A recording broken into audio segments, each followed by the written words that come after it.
tutor at the Mercy Learning Center, which he talked to me about often with great passion and pride.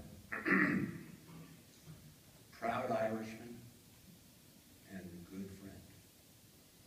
Those are all words that come to mind, excuse me, when I think about David Sullivan. I'm so grateful to Lynn and the children for giving me this honor of speaking today about David.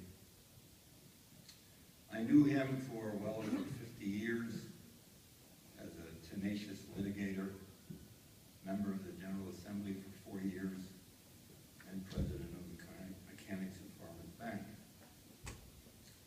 In 1970, we knew each other well before that, but in 1970 we really started to become very close when we were both elected to the General Assembly.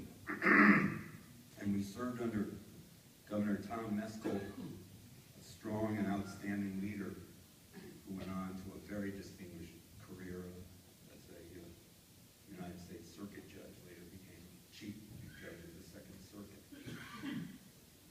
In 1972, after the Republican sweep, Fran Collins, who's here today, became the Speaker of the House and Jerry Stevens became the Majority Leader.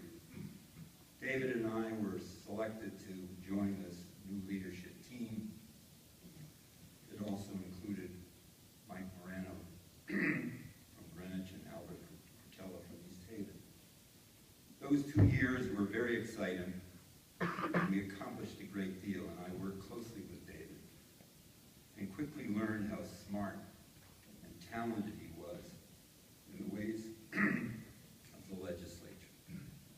And always in the background, of course, was that constant politician, J. Bryan Gaffney, the GOP's answer to John Bailey. David chose to leave after his second term, which proved to be a very smart move on his part, because in 1974, the Republican majority was voted out in the aftermath of Watergate. Jerry Stevens and I held down the fort for 2 years, but we were never able to replace the wisdom and the political instincts that David always brought to our strategy sessions. In the early 90s, Judge Robert Zampano of the Federal District Court, who had been serving as the court monitor in a class action involving the Department of Children and Families,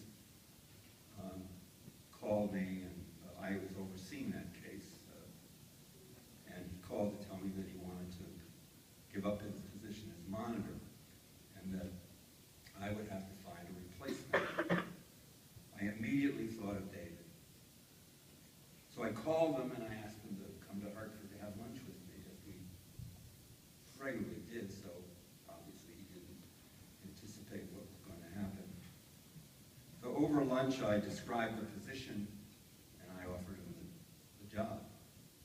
He demurred and told me, I know nothing about this department and I'm not qualified.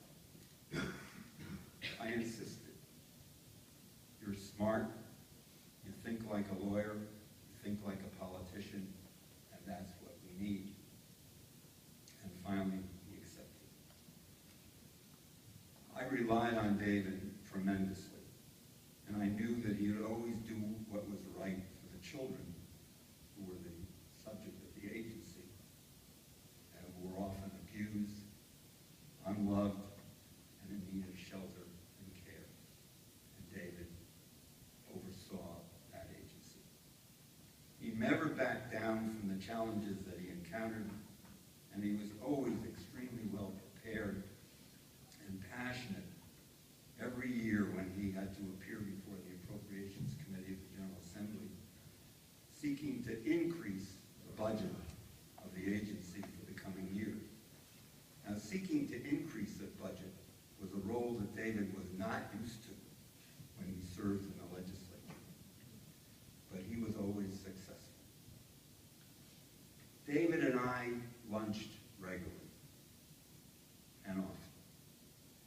And after catching up on our children and our grandchildren, we always always talked, and you guessed it, about politics. Over the years, our views on politics had diverged, and David always delighted in teasing me about my changing views. But nothing could ever affect the affection we had for one another. In October of 2012, we met for one of our regular lunches, and of course we talked about the upcoming presidential election.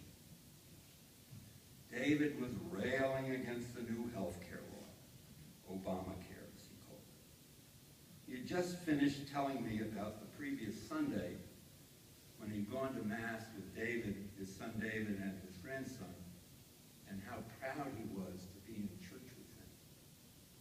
So I said to David, if Jesus could return, would he be for or against Obamacare?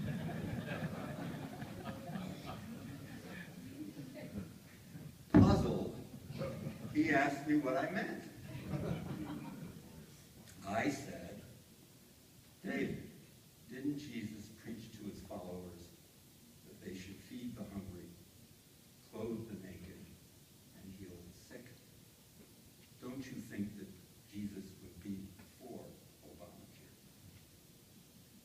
For the only time in all the years that I've known David, he was left speechless. Last Saturday, after receiving a call from David Jr. to tell me that his father was dying, I went to Carrollton to see him. I had been visiting him regularly at Carrollton. I arrived just as the nurse was in the process of calling the family to advise them that David had passed. She allowed me to enter his room so that I could say goodbye to my dear friend. And it was so hard for me to say that last goodbye. I want to close with an Irish blessing. May the wind be always at your back. May the sun shine warm upon your face, and rains fall soft upon your fields. And until we meet again, may God hold you in the hollow of his hand. David always said to me as we parted after